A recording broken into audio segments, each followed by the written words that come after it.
हमारे वरिष्ठ इस बुद्धि कृष्ण प्रभु जी ने मुझे जो सेवा दी है श्रीमद् भागवतम की, उसे मैं अपने समझ अनुसार आप सभी के समक्ष प्रस्तुत करने का पूरा प्रयास करूँगी। हरे कृष्ण। जय राधा माधव, जय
गुरु परंपरा, हमारे छठ गोस्वामी, इन शीला प्रभुपाद, शीला गुरुदेव, इन सभी के चरणों में प्रणाम करती हूँ और उनका आशीर्वाद लेना चाहती हूँ।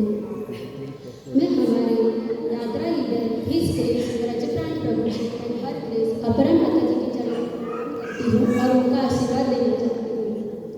मैं हमारे सेक्टर लीडर और मेरे शिक्षा गुरु हिज ग्रेस संकर्षण प्रभु जी के चरणों में और हिज हर ग्रेस विष्णुप्रिया माता जी के चरणों में प्रणाम करती हूँ और उनका आशीर्वाद लेना चाहती हूँ।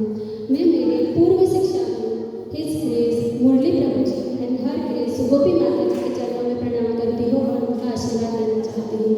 मैं मेरे self guru his grace Amarendra Prabhu ji and her grace Alankrita Mata ji के चरणों में प्रणाम करती हूँ और उनका आशीर्वाद लेना चाहती हूँ।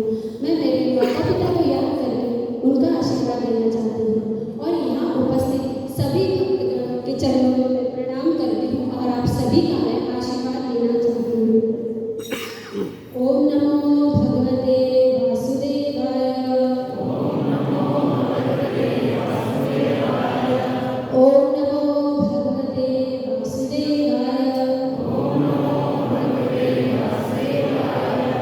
ओम नमो भगवते वासुदेवाय।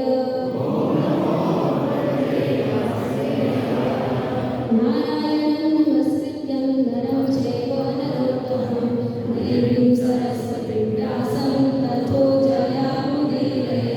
नश्वरायेषु भद्रेषु नित्यं भागवतसेवया भगवद्गीतोत्तमश्लोके भक्तिर्भक्तिनश्यति मुखं करोति वाचालं मङ्गलं लङ्कायते यत्कृपातमहं वन्दे श्रीगुरुदीननारायणं परमानन्दं माधवं श्रीचैतन्य ईश्वरम्।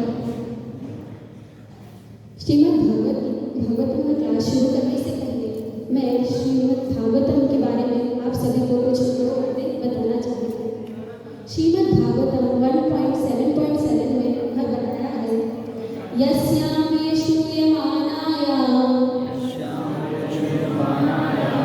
कृष्णे परम पुरुषे भक्तिर्वर्धते पुंसा शोकमोहभयपहा। तो इस श्लोक में बताया है कि केवल भगवान श्री कृष्ण को अगर हमें प्राप्त करना है तो यह श्रीमद् भागवतम जो है, यह साहित्य जो है, इसका श्रवण करके हम जो है भगवान की भक्तिपूर्ण सेवा का भाव अपने अंदर उत्पन्न कर सकते हैं, जो हमें शोक, मोह, माया, भय, इसकी जो अग्नि है इसको समाप्त कर देगा। महामुनि व्यासदेव द्वारा रचित यह सुंदर भागवत जो है वो ईश्वर प्राप्ति के लिए अपने आप अंदर ही पर्याप्त है। हमें किसी और विधि विधान की क्या आवश्यकता है? अगर कोई व्यक्ति ध्यानपूर्वक और विनम्रता से इस श्रीमद् भागवतम का संदेश सुनता है तो भगवान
क्लास में हमने देखा कि कैसे बलि महाराज ने जो है देवताओं के लोक पर कब्जा कर लिया और जो देवतागण है वह अपने गुरु बृहस्पति के कहने पर वह युद्ध किए बिना ही स्वर्ग लोक छोड़कर चले गए।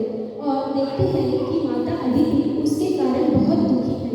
उस समय कश्यप मुनि जो है वह तपस्या कर रहे थे और कुछ दिनों के बाद कश्यप मुनि जब वापस आते हैं, घर लौटते हैं, तो देखते हैं कि माता अदिति बहुत दुखी है। घर में पहले की तरह हर्ष उल्लास नहीं है, घर का माहौल उदास है। तो इसे हम कश्यप मुनि जो है वह माता अदिति के दुख का कारण जानने के लिए माता अदिति से बहुत से प्रश्न पूछते हैं। उसमें से जो पहला प्रश्न वो माता अदिति को पूछते हैं कि क्या गृहस्थ जीवन में धर्म, अर्थ, काम इत्यादि का पालन करने में आपसे कोई चूक हुई है? इसके विषय में प्रभु जी ने जो है हमें लास्ट क्लास में बहुत अच्छे से समझाया था। तो आगे हम देखेंगे कि कश्यप मुनि माता अदिति से कौन कौन से प्रश्न पूछ रहे हैं। आज का जो मेरा श्लोक है वह है 8.16.9। उसके बारे में चर्चा करने से पहले मैं जो पिछले 3 श्लोक है उसके बारे में कुछ विशेष महत्व मुख्य पॉइंट वीडियो चालू है बेटा। 8.16.6 में कश्यप मुनि माता अदिति से सवाल करते हैं, मुझे आश्चर्य है कि तुम अपने परिवार के सदस्यों में अत्यधिक आसक्त रहने के कारण अचानक आए अतिथियों का ठीक से स्वागत नहीं कर पाई और वे बिना सत्कार के ही वापस चले गए। 8.16.7 में कश्यप मुनि माता अदिति को बताते हैं कि जिन घरों से मेहमान एक गिलास जल भेंट किए बिना वापस चले जाते हैं वह घर खेतों के उन बिलों के समान है जिनमें सियार रहते हैं, जिनमें सियार मतलब फॉक्स रहते हैं। तो अब इस दोनों श्लोक जो है उसको समझने का हम प्रयास करेंगे। गृहस्थ का यह कर्तव्य बनता है कि घर पर अगर कोई अतिथि आए तो उसका अच्छे से स्वागत सत्कार करना चाहिए। अतिथि का क्या अर्थ होता है? अतिथि मतलब अतिथि जो बिना किसी तिथि के घर आता है, जो बिना बुलाए और बिना कोई निश्चित समय के अपने घर आता है, उसे क्या कहते हैं? अतिथि कहते हैं। तो ऐसे अतिथि का, ऐसे व्यक्तियों का हमें समुचित तरीके से स्वागत सत्कार करना चाहिए। फिर भले ही कोई हमारा दुश्मन ही क्यों ना आया हो घर पर, हमें उसका भी अच्छे से स्वागत करना चाहिए। हमारे शास्त्र में यह लिखा है अतिथि देवो भव। तो यह हमारी वैदिक संस्कृति है कि अगर कोई अतिथि हमारे घर आता है और हम उसका बिना स्वागत सत्कार किए वापस चला जाता है तो इससे भगवान अप्रसन्न होते हैं। भगवान इस चीज से कभी प्रसन्न नहीं होंगे। पर अब हम देखते हैं कि आजकल यह प्रथा कुछ कम होती जा रही है। कुछ वर्ष पहले एक हिंदी मूवी आई थी जिसका नाम क्या था?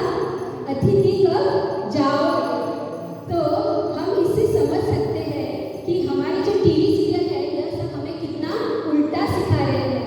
हमारे शास्त्र में क्या बताते हैं कि अतिथि के जब गृहस्थों के घर से अगर अतिथि बिना समुचित स्वागत सत्कार के वापस चले जाते हैं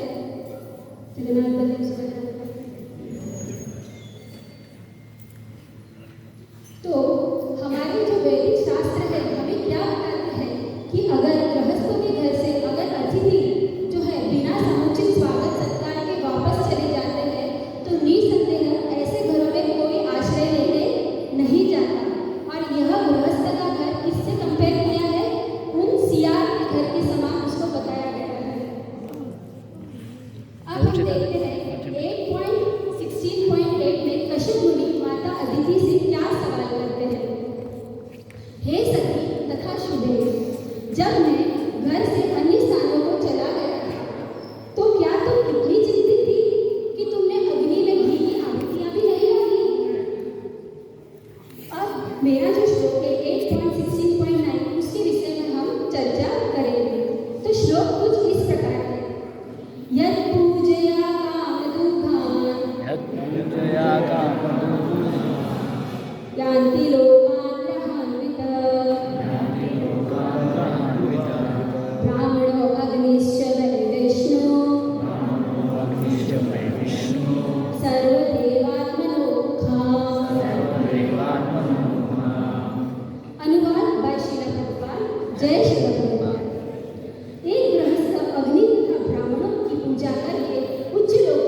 बाय श्रीला प्रभुपाद। जय श्रीला प्रभुपाद। वैदिक प्रथा के अनुसार अग्नि यज्ञ घी अन्न फल फूल इत्यादि की आहुति देने के लिए किया जाता है, जिससे भगवान विष्णु इसे खाकर संतुष्ट होते हैं। भगवद गीता 9.26 में बताया है, पत्रम पुष्पम फलम तोयम यो मे भक्त्या प्रयच्छति तदम भक्ति उपहारणम उष्णामि प्रयत आत्मना। यदि कोई मुझे प्रेम तथा भक्ति के साथ एक पत्ता एक फूल फल अर्पित करता है, जल अर्पित करता है, तो मैं उसे ग्रहण करता हूँ। अतएव यज्ञ अग्नि में ये सभी वस्तुएं अर्पित की जाने से भगवान विष्णु प्रसन्न हो जाएंगे। इस प्रकार ब्राह्मणों को भोजन कराने की भी संस्तुति की गई है, क्योंकि जब ब्राह्मण लोग यज्ञ के पश्चात बचे हुए भव्य भोजन को खाते हैं तो इसे एक प्रकार से साक्षात भगवान विष्णु भोजन करते हैं।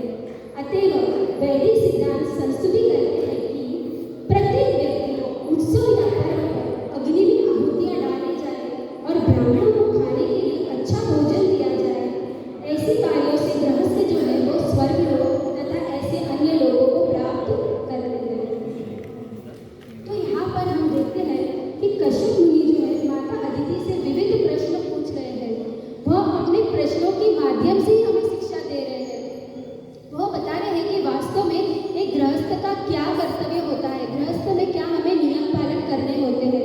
जैसे उन्होंने पहला प्रश्न माता अदिति से क्या पूछा कि क्या धर्म अर्थ काम इत्यादि का पालन करने में आपसे कोई त्रुटि हुई है, क्या घी में आपने या अग्नि में आपने घी नहीं डाला है। फिर वह पूछते हैं कि अतिथि जो आए हैं उनका आपने समुचित तरीके से स्वागत सत्कार करने में आपसे कोई चूक हुई है।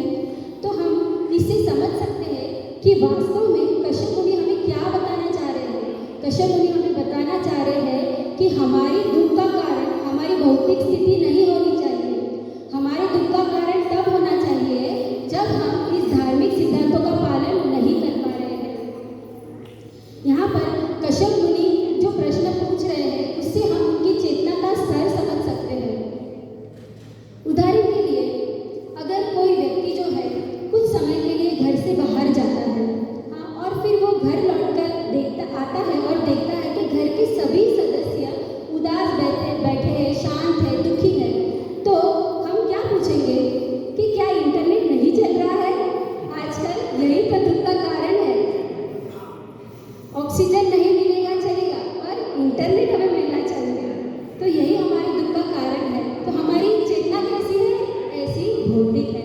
पर यहाँ पे कश्यप मुनि की जो चेतना है वह बहुत उच्च है।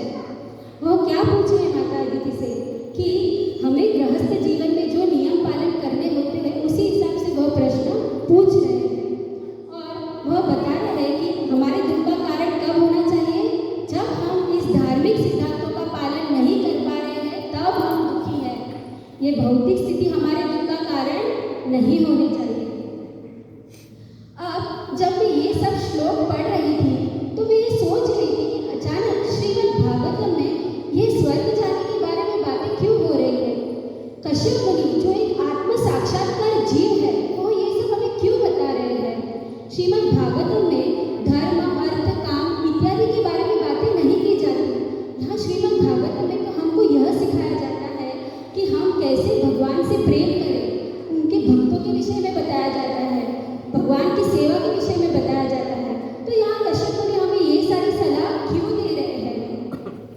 तो हम अगर माता अदिति की स्थिति समझेंगे तो हम समझ पाएंगे कि माता इस स्थिति में बहुत दुखी है। क्यों दुखी है, क्योंकि उनके पुत्रों ने अपना स्थान गंवा दिया है और वह उनके मन में से एक ही इच्छा है कि मैं कैसे अपने पुत्रों को उनका स्थान वापस दिला सकूं। तो हम देखते हैं कि जो माता अदिति है उनकी चेतना का स्तर जो है अभी नीचे आ गया है। पर कश्यप मुनि जो उनके पति है वो एक सिद्ध पुरुष है। वह जानते हैं, वो तो सब कुछ जानते हैं कि क्या कारण है, पर वो ऐसे सब प्रश्न क्यों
कश्यप मुनि यहाँ माता अदिति से ऐसा नहीं कह रहे हैं। कश्यप मुनि माता अदिति जिस चेतना के स्तर पर है उस चेतना के अनुसार वह उन्हें प्रश्न पूछ रहे हैं और उन प्रश्नों के माध्यम से वह हमें शिक्षा दे रहे हैं कि हमें गृहस्थ जीवन में कैसे नीति नियमों का पालन करना चाहिए। पर आगे आगे ये जो श्लोक है उसमें हम देखेंगे कि कश्यप मुनि माता अदिति को बताएंगे कि हम जो है परिवार में आसक्त ना रहकर भगवान की सेवा करने से सब कुछ प्राप्त कर सकते हैं। तो आइए ये जो मेरा श्लोक है इसको हम दो भागों में डिवाइड करेंगे। पहला जो है वह गृहस्थ जीवन में अग्नि की पूजा करके हम उच्च लोगों को प्राप्त कर सकते हैं और दूसरा पॉइंट है कि गृहस्थ जीवन में अगर हम ब्राह्मणों को पूजन करवाते हैं तो हम भगवान को प्रसन्न कर सकते हैं। तो मेरा जो पहला पॉइंट है उसमें क्या बताया है कि अग्नि की पूजा करके हम उच्च लोगों को प्राप्त कर सकते हैं। अभी भगवान जो है भगवद गीता 9.16 में बताते हैं अहम अग्नि अहम होता। वह बताते हैं कि जो भी सामग्री हम अग्नि में आहुति देते हैं अनुष्ठान करते हैं वह सब क्या है, वह मैं हूँ, अग्नि भी मैं हूँ, वह बताते हैं। और वो बताते हैं कि अग्नि जो है वह पंच महाभूतों में से एक है जो भगवान कृष्ण की ऊर्जा है। तो मान लीजिए कि वेदों में जो है जितने भी हमें कर्मकांड विभाग में यज्ञ बताए गए हैं वो सारे कुल मिलाकर भगवान कृष्ण ही है। अब हम देखेंगे कि भगवद गीता चैप्टर 3 में हमें जो है अच्छी तरीके से भगवान ने यह यज्ञ चक्र के विषय में बताया है। यज्ञ चक्र को हम समझने का प्रयास करेंगे। जब हम कोई यज्ञ करते हैं तो हम यज्ञ किस लिए करते हैं? हम किसी न किसी देवी देवताओं को प्रसन्न करने के लिए करते हैं। देवी देवता कौन है? देवी देवता तो भगवान के प्रतिनिधि है, भगवान के एजेंट है। भगवान ने उन्हें इस सृष्टि को संभालना संचालन करने का कारोबार सौंपा है। तो जैसे इंद्र, अग्नि, वायु, सूर्य ये सब कौन है? भगवान के प्रतिनिधि है। तो हम जैसे हम देखते हैं पूर्व काल में भी राजा महाराजा जो है वो यज्ञ करवाते थे और यज्ञ करवा के वो देवी देवताओं को प्रसन्न करके जो उसमें आहुतियाँ दी गई है वह आहुतियाँ जो है देवी देवता अपने पास न रखकर किसे सौंपते हैं? भगवान को अर्पित करते हैं और भगवान जो है इसे स्वीकार करते हैं और हमारा जो मनवांछित फल है वो हमें प्रदान करते हैं। श्रीमद् भागवतम 5.29 में श्रीमद् भगवद गीता 5.29 में बताया है भोक्ताराम यज्ञ तपसाम सर्वलोका महेश्वरम सूरदं सर्वभूतानां ज्ञात्वा मां शान्तिमृच्छति। तो इस श्लोक में बताया गया है कि हम जो बद्ध जीव है वह माया के चंगुल में फंसे हुए हैं। बद्ध जीव जो है वो शांति की तलाश में भटक रहा है, वह शांति के लिए बहुत उत्सुक है। पर हम जो बद्ध जीव है हमें शांति का सूत्र ही नहीं पता। तो इस श्लोक के माध्यम से भगवान बताते हैं कि शांति का सूत्र बस इतना ही है कि सभी मानव कार्य के लाभार्थी कौन है? भगवान कृष्ण है। आइए हम इसे एक उदाहरण से प्रस्तुत करना चाहूँगी जिसे रामायण में आता है। जैसे रावण जो है उसने सीता मैया के विषय में शूर्पणखा से सुना था और उसके मन में वो जो है तुरंत ही रावण जो है वो सीता मैया को खोज में निकल पड़ा। हनुमान जी जो है उसने भी सीता मैया के विषय में भक्तों से सुना था और वह भी सीता मैया की खोज में निकल पड़े थे। पर इन दोनों में अंतर क्या है, कोई बता सकता है? रावण जो है रावण जो है वह सीता मैया की खोज में इसीलिए निकला था ताकि वो उनका भोग कर सके। उसकी वृत्ति कैसी थी? भोग करने की। और हनुमान जो है उसने वह सीता मैया की खोज में निकला था, उनकी प्रवृत्ति कैसी थी? सेवा की, भगवान की सेवा की वृत्ति थी। तो इसी से हम जो सीता मैया है इसके दृष्टांत से हम समझ सकते हैं कि इसको हम इस भौतिक जगत की प्रकृति जो है उससे हम कंपेयर कर सकते हैं इस सिचुएशन को। तो उसमें बताया है कि हम जो व्यक्ति जो है हमारी कैसी इच्छा होनी चाहिए इस प्रकृति को देखकर, उसकी इच्छा नहीं होनी चाहिए, इस प्रकृति की इच्छा हमारी ऐसी होनी चाहिए कि हम इसकी सेवा में भगवान को इस सेवा अर्पित कर सकें। तो क्या होगा, हम जो है हनुमान की तरह हमारी वृत्ति बनेगी, हमारे अंदर सेवा भाव आएगा। पर अगर हम जो भौतिक व्यक्ति है, अगर हम इस प्रकृति जो है जिसमें बहुत जैसे हम देखते हैं कि यहाँ जितनी भी वस्तुएं हैं, विषय है, इन सारे वस्तुओं विषयों का अगर हम भोग करेंगे तो क्या होगा, हमारा हाल किसके जैसा होगा, रावण के जैसा होगा, हमारा पतन निश्चित है। तो इसीलिए इस एग्जाम्पल के माध्यम से मैं समझाना चाहती हूँ कि सभी वस्तुओं के लाभार्थी कौन है, भोक्ता कौन है, भगवान है। तो हमें किसको अर्पित करना चाहिए, इस प्रकृति की सारी वस्तुएं जो हमें किसको अर्पित करनी चाहिए, भगवान को। वह कौन है, भोक्ता है। और एक और पॉइंट है, जो रावण है उसने इस सीता मैया के विषय में किससे सुना था, शूर्पणखा से सुना था। शूर्पणखा कौन थी, अभक्त थी। और हनुमान जी जो है उसने किससे सुना था, सीता मैया का वर्णन भक्तों से सुना था। तो इसमें कितना डिफरेंस है। अगर हम अभक्त से सुनते हैं तो हमारी वृत्ति, हमारे मन में कैसी इच्छा होगी, इस भौतिक जगत को भोग करने की इच्छा होगी। पर अगर हम भक्तों से इसके बारे में सुनेंगे तो हमारा जो दृष्टि है इस भौतिक जगत के प्रति वो कैसा होगा कि हमें हर वस्तु किसकी सेवा में लगानी चाहिए, भगवान की सेवा में लगानी चाहिए। एक्चुअल में जो एंजॉयर, कंट्रोलर, प्रोपराइटर कौन है, भगवान है। तो हमें इस प्रकृति की जितनी भी वस्तुएं है किसकी सेवा में लगानी चाहिए, भगवान की सेवा में लगानी चाहिए। तो यहाँ पर कश्यप मुनि के सवालों से हम समझना चाहिए कि ये जो विधि विधान है हमें अधिक से अधिक सत्वगुण स्तर पर लाने के लिए किए गए हैं और हमें उच्च प्रणाली, उच्च ग्रह तक उठाते हैं। जब हम इन 3 गुणों के बारे में बात करते हैं, चर्चा करते हैं कि तमोगुण, रजोगुण, सत्वगुण, तो हमारी स्थिति कैसी होनी चाहिए, हमें क्या प्राप्त करना है, सत्वगुण स्टेज प्राप्त करना है। जब हम सत्वगुण स्टेज पर आ जाते हैं तो हमें किस लिए प्रयास करना है, शुद्ध सत्वगुण तक पहुंचने का हमें प्रयास करना है। इसका जो एग्जाम्पल मैं देती हूँ, एक विमान का उदाहरण मैं देना चाहती हूँ यहाँ पर। जब विमान जो है वह उड़ान भरने के लिए बताया जाता है तो उससे पहले उसकी कुछ तैयारी की जाती है ना। डायरेक्ट विमान जो उड़ान नहीं भरता, उस स्टेज के लिए उसको तैयार किया जाता है। जैसे उसमें कुछ चेकलिस्ट होती है, जैसे फ्यूल चेक करना, कंट्रोल सिस्टम चेक करना और बाकी जो सेफ्टी मेजर्स है वो सब कुछ चेक करना। तो उसी हिसाब से फिर वह जो विमान है वह उड़ान भरता है। तो कश्यप मुनि जो है वह भी माता अदिति से यह जो विविध प्रश्न पूछ रहे हैं वो यह चेकलिस्ट की तरह है। तो इससे हम समझ सकते हैं कि हमारा स्तर जो है वह सत्वगुण पर आना है। और फिर एक बार हमारी चेतना अगर सत्वगुण पर स्थित हो जाती है तो हम शुद्ध सत्वगुण की तरफ बढ़ सकते हैं, हमारा विमान उड़ान भर सकता है। अब सवाल आता है कि माता अदिति के लिए कौन से उच्च लोक है। माता अदिति जो है वह देवताओं की माता है, तो वह बता रहे हैं कि उससे भी ऊंचे ऊपर के लोक हैं। पर हम तो भक्त हैं, हमारा लक्ष्य क्या होना चाहिए, हमारा लक्ष्य जो है वह गोलोक धाम जो है उसको प्राप्त करना होना चाहिए। यहाँ पर कश्यप मुनि अपने प्रश्नों से हमें आदर्श गृहस्थ जीवन जीने के बारे में बता रहे हैं। ये श्रीमद् भागवतम है जो हमें सभी प्रकार की चेतना वाले मनुष्य के लिए उदाहरण प्रस्तुत करता है।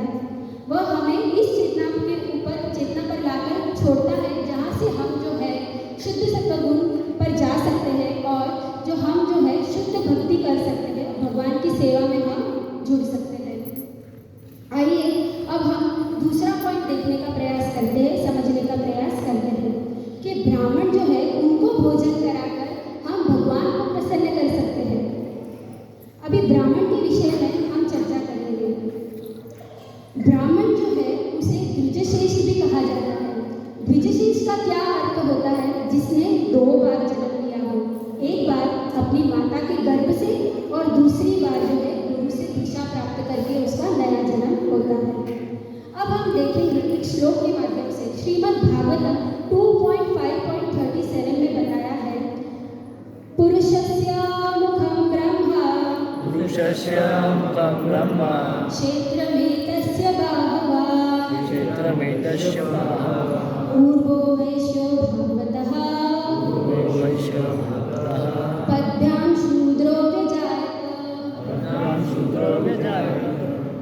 इस श्लोक में बताते हैं कि जो ब्राह्मण वर्ग है वो भगवान का मुख है, और जो क्षत्रिय है वो भगवान की भुजाएं है, और वैष्णवगण जो है वो भगवान की जांघें हैं, और जो शूद्र जो है वो भगवान के पांव से उत्पन्न हुआ है। तो इस श्लोक के माध्यम से हम समझ सकते हैं कि ब्राह्मण जो है वह भगवान का मुख है, भगवान उनके मुख से भोजन स्वीकार करते हैं। ब्राह्मण जो है वो भगवान को बहुत प्रिय है, वह उनके मुख से भोजन स्वीकार करते हैं और वह भगवान तक पहुंचता है। अब हम देखेंगे चैतन्य चरितामृत मध्य लीला 13.77 में बताया है, नमो ब्राह्मण देवाय गो ब्राह्मण हिताय च जगद्दित्याय कृष्णाय गोविंदाय नमः। भगवान कृष्ण जो गोविंद के रूप में है, उन्हें ब्राह्मण और गौ माता के प्रति अत्यधिक लगाव है, वह उनकी तरफ अधिक झुकाव रखते हैं।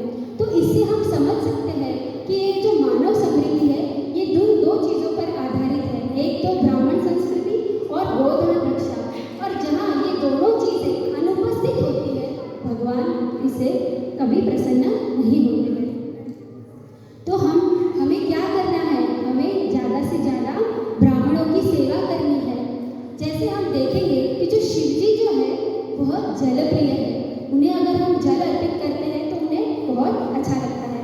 विष्णु जी जो है वह स्तुति प्रिय है, उन्हें स्तुति अगर हम गाते हैं तो उन्हें अच्छा लगता है। वैसे ही ब्राह्मण जो है वह भोजन प्रिय है, उन्हें भोजन कराना चाहिए, उन्हें भोजन बहुत अच्छा लगता है।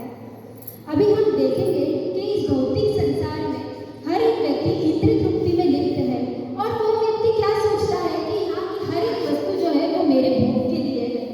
पर हमें समझना है कि यह सृष्टि का मालिक कौन है, यह सृष्टि का मालिक कौन है, भगवान है। भगवान जो है वह इस सृष्टि का राज्य किसे सौंपते हैं, ब्राह्मणों को देते हैं।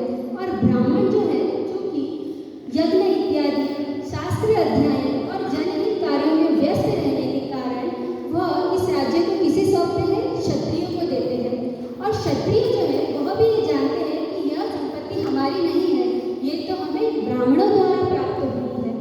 तो वह भी जो है क्षत्रिय जो भी है वो भी रक्षा सुरक्षा इत्यादि कार्यों में वह भी व्यस्त रहते हैं। तो इसीलिए वह वैश्यों को अलग अलग भूखंड इत्यादि गोदान इत्यादि देते हैं ताकि वह इसका पालन कर सके, और क्षत्रिय जो वैश्य जो है वह इसका अच्छे से पालन करते हैं। और जो शूद्र वर्ग है वह इन 3 वर्गों की सेवा करता है। तो इससे हम समझ सकते हैं कि ये जो वर्ग है, तीनों प्रणाली है, चारों प्रणाली में जो व्यक्ति है वो सभी जानते हैं कि इस संपत्ति के मालिक वह नहीं है, इस संपत्ति के मालिक कौन है, भगवान है, हम तो केवल इसके रखवाले हैं। तो इसको मैं एक उदाहरण से प्रस्तुत करना चाहूँगी कि जब युधिष्ठिर महाराज के महल में नारद मुनि आते हैं तो जो है युधिष्ठिर महाराज अपने स्थान से नीचे आते हैं और नारद मुनि को वहाँ बिठाते हैं। तो इससे हम क्या समझ सकते हैं कि ब्राह्मण कितने श्रेष्ठ हैं। हम चतुष्कुमार के जो आगे हमने श्लोक पढ़े थे उसमें भी बताया था कि पृथु महाराज जो है वो चतुष्कुमार का कितना आदर सम्मान करते हैं, वह सिंहासन से नीचे उतर के बैठते हैं और उनको ऊपर बिठाते हैं। तो इससे हम समझ सकते हैं कि ब्राह्मण जो है वह कितने श्रेष्ठ है। भगवद गीता 18.42 में बताया है, शमोदमस्तपः शौचं शान्तिरार्जवमेव च ज्ञान विज्ञान आस्तिक्यं ब्रह्म कर्म स्वभावजम्। इस श्लोक में हमें ब्राह्मणों की क्वालिटी के विषय में बताया गया है। उनकी क्वालिटी क्या है, शांत स्वभाव, आत्मसंयम, तप, पवित्रता, सहनशीलता, ईमानदारी, ज्ञान, बुद्धिमत्ता और आध्यात्मिकता, ये वे सारे गुण हैं जिससे ब्राह्मण कार्य करते हैं। पर अब हम देखेंगे कि यह जो विधि विधान जो हम आज कराते हैं उसके लिए हमें एक शुद्ध ब्राह्मण की आवश्यकता होती है। पर क्या हमें आज ऐसे शुद्ध ब्राह्मण मिलते हैं? अब जो है हम देखेंगे कि श्रील प्रभुपाद जी हमें बताते हैं कि एक अच्छा ब्राह्मण जो है वह केवल जन्म से नहीं बल्कि योग्यताओं से भी होता है। वह व्यक्ति जिसने ब्राह्मण कुल में जन्म तो लिया है पर वह योग्य नहीं है तो उसे क्या कहा जाता है, द्विजबंधु।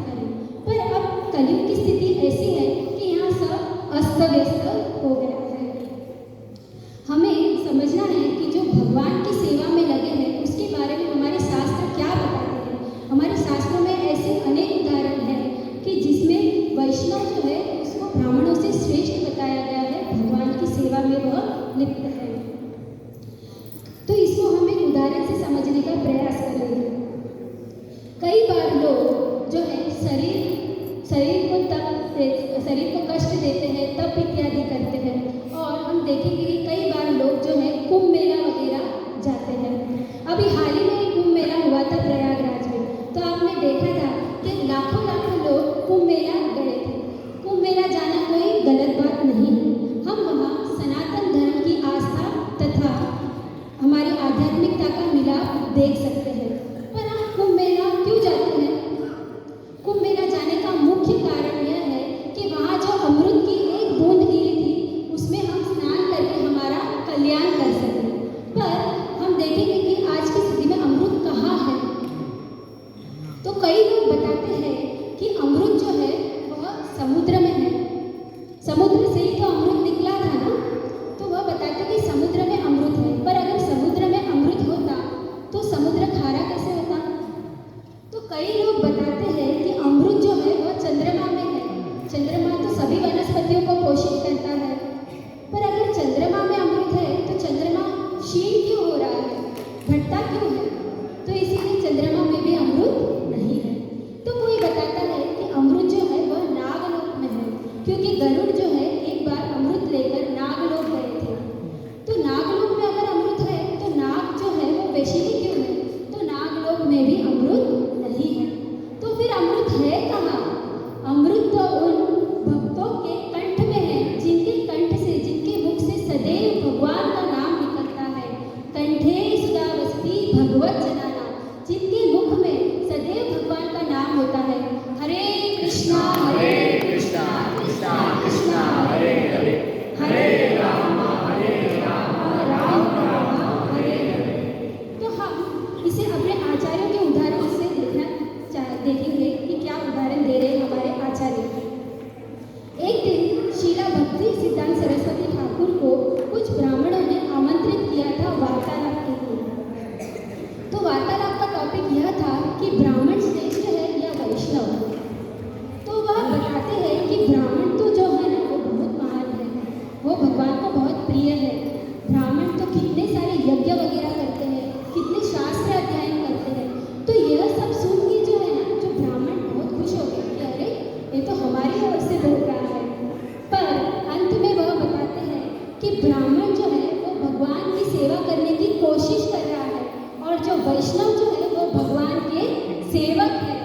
तो उससे पता चलता है कि वो बताना चाह रहे हैं कि वैष्णव जो है वो ब्राह्मणों से श्रेष्ठ है। और जो है इसकी पुष्टि स्वयं भगवान ने श्रीमद् भागवतम में भी की है। वहाँ भगवान कहते हैं नारद मुनि से, ना हम तिष्ठामि वैकुंठे योगिनां हृदयेषु तत्र तिष्ठामि नारद यत्र गायन्ति मद्भक्ता। हे मेरे प्रिय नारद, मेरा जो निवास है, मेरा जो आवास है वह वैकुंठ में नहीं है, ना ही मैं अपने योगियों के हृदय में निवास करता हूँ। मैं तो वहाँ निवास करता हूँ जहाँ मेरे शुद्ध भक्त मेरे पवित्र नाम का जाप करते हैं, मेरे गुण रूप लीलाओं के बारे में चर्चा करते हैं। मैं तो वहाँ निवास करता हूँ। तो हमें इससे समझ में आता है कि वैष्णव जो है उसकी हमें हमेशा सेवा करनी चाहिए, उसका गुणगान करना चाहिए, उसकी कृपा प्राप्त करनी चाहिए। शीला भक्ति विनोद ठाकुर ने एक सुंदर भजन लिखा है, जिसकी कुछ पंक्तियां मैं यहाँ पर आपको सुनाना चाहूँगी।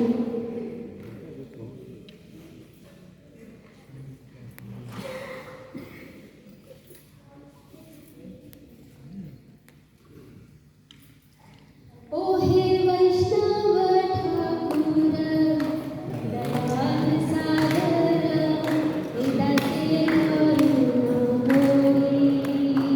ओ हे वैष्णव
महिमा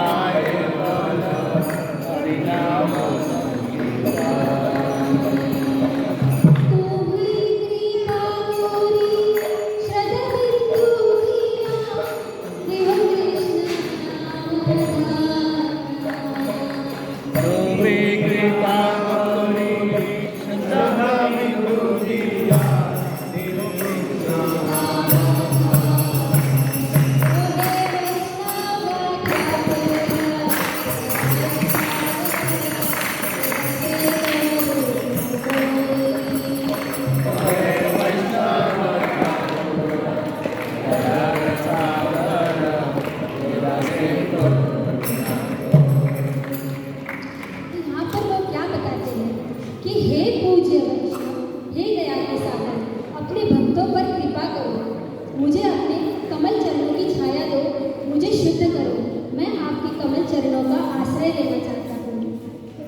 खजाना प्राप्त कर सके।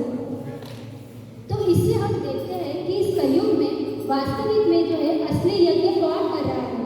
असली यज्ञ जो है वो वैष्णव कर रहे हैं। कौन सा यज्ञ? हरिनाम संकीर्तन का यज्ञ। तो हम इस भजन के माध्यम से समझ सकते हैं कि भगवान जो है कब प्रसन्न होते हैं?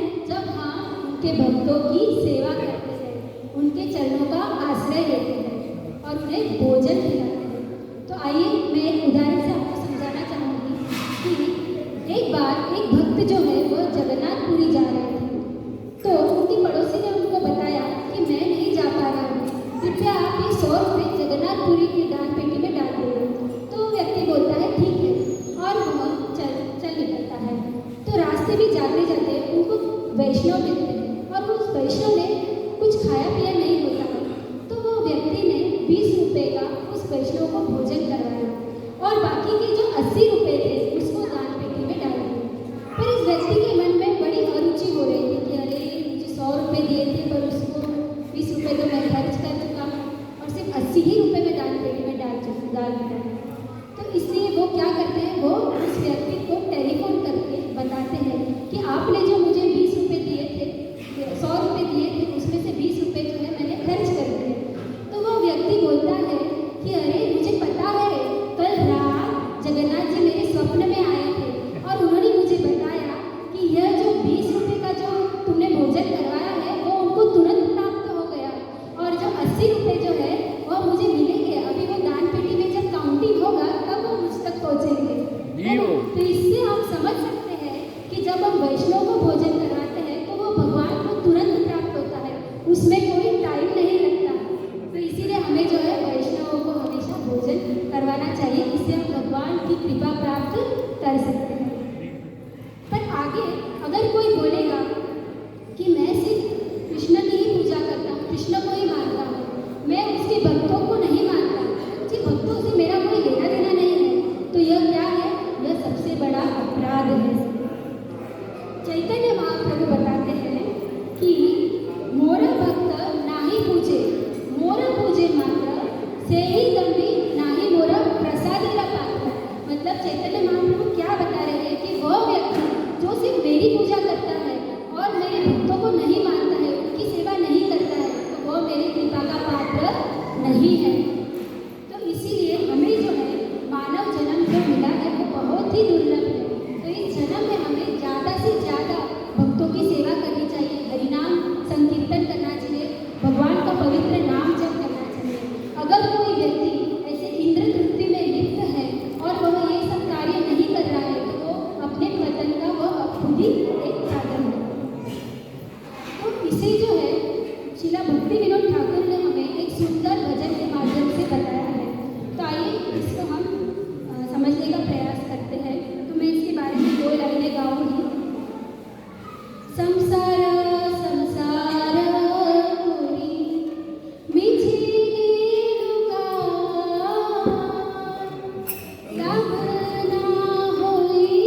इसी के कारण मैं जो है अपने जीवन के उद्देश्य को नहीं समझ पा रहा हूँ और मेरा जो दिन प्रतिदिन है वो व्यर्थ होते जा रहा है।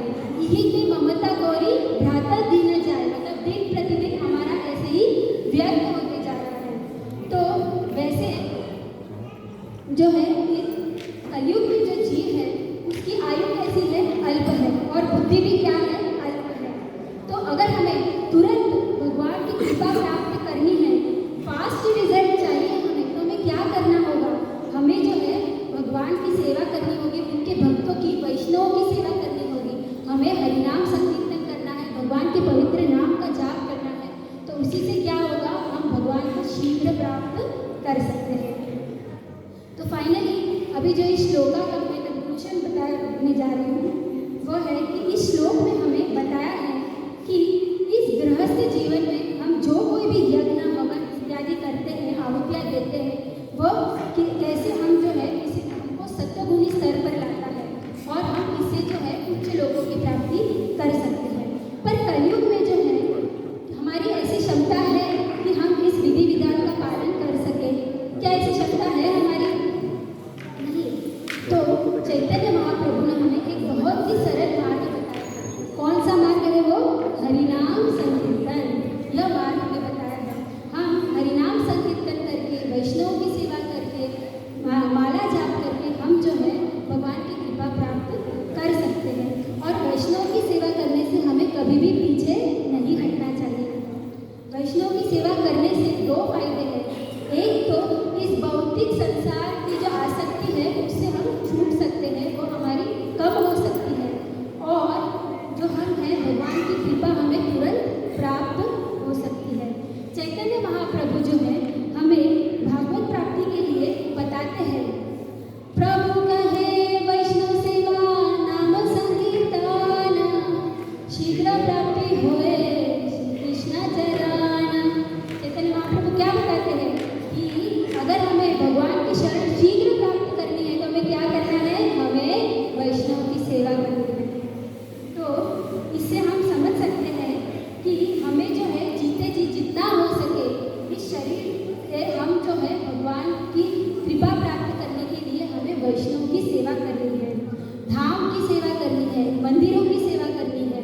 तो इससे क्या होगा, भगवान की प्राप्ति हमें शीघ्र होगी और अंत समय में जो है हमें नारायण स्मृति होगी, हमें भगवान का स्मरण होगा। तो हम इससे देख सकते हैं कि कैसे हमारे शास्त्र जो है श्रीमद् भागवतम और भगवत गीता हमें व्यावहारिक जीवन में जो आने वाली कठिनाई है उससे डील करना सिखाते हैं।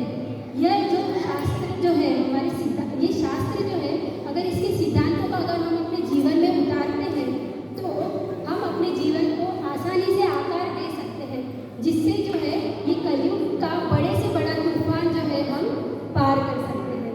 तो मैं अपनी वाणी को यही विराम देती हूँ।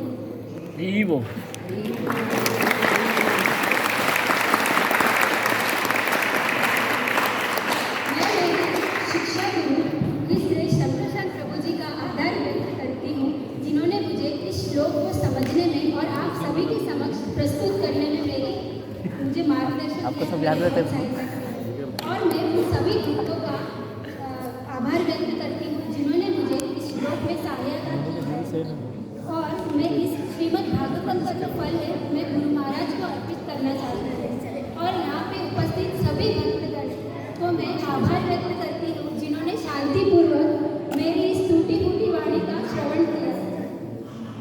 अगर श्रीला प्रभुपाद जी के जो संदेश है उसको आप तक पहुँचाने में, गुरु महाराज का जो संदेश है उसको आप तक पहुँचाने में अगर उनसे कुछ त्रुटि हुई है तो यह मेरी कमी की वजह से है, कृपया मुझे क्षमा कर देना। हरे Krishna.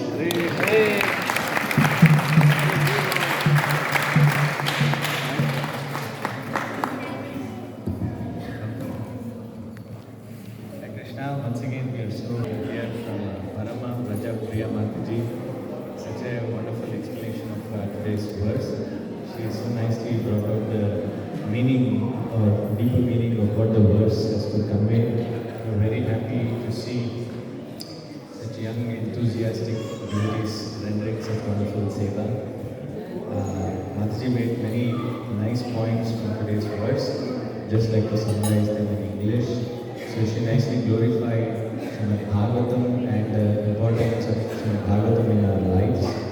And she narrated the context of the verse for today as to how Kashyapa Muni returns back home and inquires from Aditi as to why she is morose.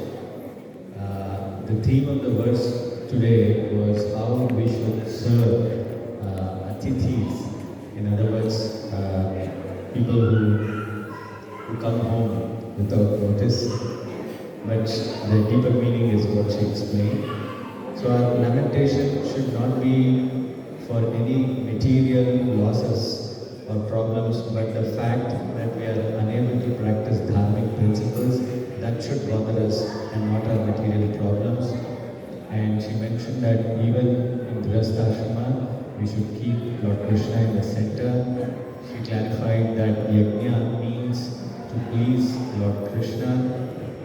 Mataji explained from the third chapter of Bhagavad Gita on the cycle of yajna, and she established very nicely as to how Bhoktaram Yajna Tapasa, in other words, the beneficiary of all sacrifices is Lord Krishna. So we should never keep the desire for sense gratification, but we should always utilize everything in the Lord's service. She gave very relevant examples from Ramayana on the attitude of Hanumanji in finding Sita and Rama finding Sita. She also explained how it is important for us to hear from the devotees to receive the right conclusions. And then she also mentioned that on the principle of feeding the brahmanas, she explained who is a brahmana or what qualities or qualifications should a brahmana possess. She nicely explained from 1842 the qualities of a brahmana, and then also she nicely explained as to how a brahmana is not by birth but by the qualities that he possesses and the actions that he performs. And Mataji also said nicely, where is this nectar that everybody is looking for? The nectar is not in the ocean, not in Nagaloka, not in the moon, but the nectar is in the throat of Vaishnavas who are always chanting Lord Krishna's names. A very nice promise, Mataji. And she also beautifully chanted verses from Bhaktivinoda Thakur's Bhajan to explain to us as to how Vaishnava Seva is a very fast way for us to receive Lord Krishna's mercy. Mataji mentioned that Vaishnavas are at a higher platform than the Brahmanas, because Brahmanas are trying to explore and understand Krishna in the absolute truth, whereas Vaishnavas are already in the service of the Lord. So Vaishnavas, as concluded by Bharati Siddhanta Saraswati Thakur, are in a higher position than the Brahmanas. So therefore, Srila Prabhupada has instructed all of us that everybody should strive to serve Krishna and cultivate Brahminical qualities. The service to Krishna is a higher principle than anything else. And while we serve Krishna, all these qualities also have to be cultivated. So therefore, we cannot learn that this Brahminical initiation is simply a formality. Every devotee is expected to act and behave like a Vaishnava. And Mataji also concluded by saying, if we want very fast results, then there are two things that we must do. One is to chant the Hare Krishna Mahamantra, and the second one is Vaishnava Seva, or to serve the wonderful devotees of the Lord. And therefore, every one of us are encouraged to engage in Vaishnava Seva. So we request devotees to please come forward more and more to serve the Vaishnavas, as Mataji has clarified to us today. By doing this, Harinam and Vaishnava Seva, all our material desires will be destroyed, and very soon we will be able to see the lotus feet of Lord Krishna and remember him at the end of our life. Hare Krishna. Hare Krishna.